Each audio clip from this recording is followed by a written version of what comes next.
আজকে আমি তোমাদের সাথে শেয়ার করব যে চন্দন দিয়ে নেভেল ম্যাসাজ করলে কি কি তার উপকারিতা আছে। Hey guys, good evening, welcome to my channel. কেমন আছো তোমরা সবাই? আশা করছি সবাই ভালো আছো। তোমাদের ভালোবাসা আমি তো সবসময় ভালো থাকি। তো আজকে দেখো একটা উইথ স্ট্র্যাপ ব্রালেট দিয়ে আমি এরকম একটা কটন শাড়ি তোমাদের সামনে পরে এসেছি। আর এই শাড়িটার সাথে এই ব্রালেটটা পরে কেমন লাগছে সেটা তো তোমরা বলবে। সরি। তো তার আগে তোমাদের সাথে শেয়ার করি যে কিভাবে একটা এরকম একটা অর্গানিক চন্দন, এটা তোমরা আগেও দেখেছো। তো এই অর্গানিক চন্দনটা দিয়ে যদি এই চন্দন যে কোনো অর্গানিক চন্দন দিয়ে যদি আমরা নেভেল ম্যাসাজ করি তাহলে তার কী কী উপকারিতা আছে। প্রথমে বলি কীরকমভাবে করবে। নেবে 1 ফোঁটা তেল হাতে, যে কোনো তেল, নারকেল তেল, অলিভ অয়েল, সরি বন্ধুরা, নারকেল তেল, অলিভ অয়েল, যে কোনো তেল তোমরা নিতে পারো। আমার জ্বরটা কমে গেছে, আর গলায় ব্যথা কাশি এখনও যায়নি। তো যাই হোক, যে কোনো তেল সেটা অর্গ্যানিক, যে কোনো অয়েল নিতে পারো। অর্গ্যানিক অয়েল হলে খুব ভালো, এক্সট্রা ভার্জিন কোকোনাট অয়েল হলে আরও ভালো। তা না হলে normal oil, normal coconut oil বা নর্মাল অলিভ অয়েলও তোমরা নিতে পারো, যেগুলো বাজার চলতি আছে, আমি নাম বলছি না।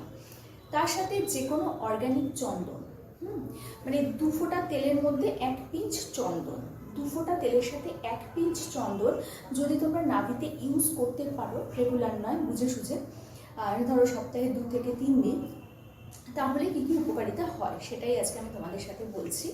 তো সেটা তো বলবই, তার আগে বলে নিই, এবার যদি চন্দন না পাও, অর্গ্যানিক পাউডার চন্দন না পাও, তো সেক্ষেত্রে কী করবে। সেক্ষেত্রে তোমরা কিন্তু যে কোনো চন্দন পাটায়, যেটা চন্দন বেটে নেয়, চন্দন কাঠ দিয়ে, পুজোর সময় যে চন্দন আমরা ইউজ করি সেটাও কিন্তু তোমরা ইউজ করতে পারো। প্রথম কথা, নাভিতে যে কোনো অয়েলের সাথে যদি চন্দন মিশিয়ে দাও, সেটার গন্ধ অনেকক্ষণ থাকে এবং সেটা সারা শরীরে স্প্রেড করে। ওকে, নাভির সাথে নাভির মধ্যে যে কোনো তেলের সাথে চন্দন মিশিয়ে দিলে সেটা সেই স্মেলটা সারা শরীরে স্প্রেড করে, অনেকক্ষণ পর্যন্ত সেটা স্মেল থাকে। দেখবে আগেকার দিনে রাজা রাজরারা বা জমিদাররা স্পেশালি নাভির মধ্যে কিন্তু আঁতর দিয়ে রাখতো, তুলোই করে আঁতর নাভিতে তারা দিয়ে রাখতেন। একটুখানি দেখবে ইতিহাস, তো সেখানে তোমরা জানতে পারবে। তো সেটার কারণ হচ্ছে গুড স্মেল, গুড ভাইবস। হ্যাঁ, তো আর কিছুই না। তো এটা করলে কিন্তু যেরকম তোমার একটা ভালো স্মেল বেরোবে শরীর থেকে, ঠিক সেরকমভাবে কী কী উপকারিতা আছে। নাভিতে তেল দেওয়ার উপকারিতা তো অনেক কিছু আছে। সর্ষের তেল, নারকেল তেল, olive oil, extra virgin coconut oil, palm oil, হ্যাঁ, বা তোমার কী বলে ওটা, ওই অলিভ অয়েল, অরিজিনাল যে অলিভ অয়েল যেটা, সেটা যদি নাভিতে ডেইলি 2 ফোঁটা করে দিতে পারো, তাহলে তার উপকারিতা অনেক আছে। সোজা হয়ে টান টান করে শুয়ে নাভিতে তেল দেবে, দিয়ে এরকম রিং ফিঙ্গার দিয়ে ম্যাসাজ করবে। এতে ওয়েট লস হয়, ডাইজেস্ট সিস্টেম ভালো হয়, হার্ট ভালো থাকে, ঘুম ভালো হয়, স্কিন ভালো থাকে, চুল ভালো থাকে, পেটের চর্বি কমে, পায়ে ব্যথা কমে, অনেক উপকারিতা। আর তার সাথে যদি চন্দন মিশিয়ে দাও, সেটার উপকারিতা তো অবশ্যই আছে। চন্দন কিন্তু আমাদের শরীর ঠান্ডা রাখতে ভীষণ সাহায্য করে এবং একটা সারাদিন একটা সুদিং, একটা আমাদের কি বলবো, একটা ফিলিং দেয় আর কি, সুদিং ফিলিং দেয়। তো তেলের সাথে যদি আমরা এগুলো মিশিয়ে ইউজ করি তাহলে কিন্তু ভীষণ ভালো হয়। এবং যে কোনো অয়েল যখন তোমরা ম্যাসাজ করবে নাভিতে, এরমভাবে নিয়ে এরমভাবে পুরো নাভিতে কিন্তু ম্যাসাজ করবে, ক্লকওয়াইজ ম্যাসাজ করবে। ওকে, রিং ফিঙ্গার দিয়ে ম্যাসাজ করবে নাভিতে, কেননা নাভি কিন্তু খুব একটা সেন্সিটিভ জায়গা, এখানে যেন বেশি প্রেশার তোমরা দিও না।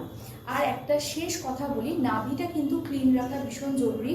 একটা কটন বাড, যেগুলো দিয়ে আমরা কান পরিষ্কার করি, ওই একটা কটন বাডসের মধ্যে তেল দিয়ে নাভিটাকে ক্লিন করে নেবে, তারপরেই নাভিতে এইসব দেবে। কারণ নাভি যদি তোমার ক্লিন না থাকে তাহলে কিন্তু নাভিতে কোনো কিছুই যাবে না এবং তাতে তোমার শরীরও ঠিক হবে না। তো চলো, অনেক জ্ঞান দিয়ে দিলাম, আর জ্ঞানের সাথে ভিডিওটা কেমন লাগলো অবশ্যই জানাবে। ভালো লাগলে লাইক, শেয়ার, সাবস্ক্রাইব করতে একদম ভুলো না। আর এই শাড়িটা পরে আমাকে কেমন লাগছে, বহুদিন পর পরলাম, কেমন লাগছে আমাকে অবশ্যই জানিও। ভালো লাগলে লাইক, শেয়ার, সাবস্ক্রাইব করো। কালকে আসবে একটা নতুন ভিডিও নিয়ে, ততক্ষণের জন্য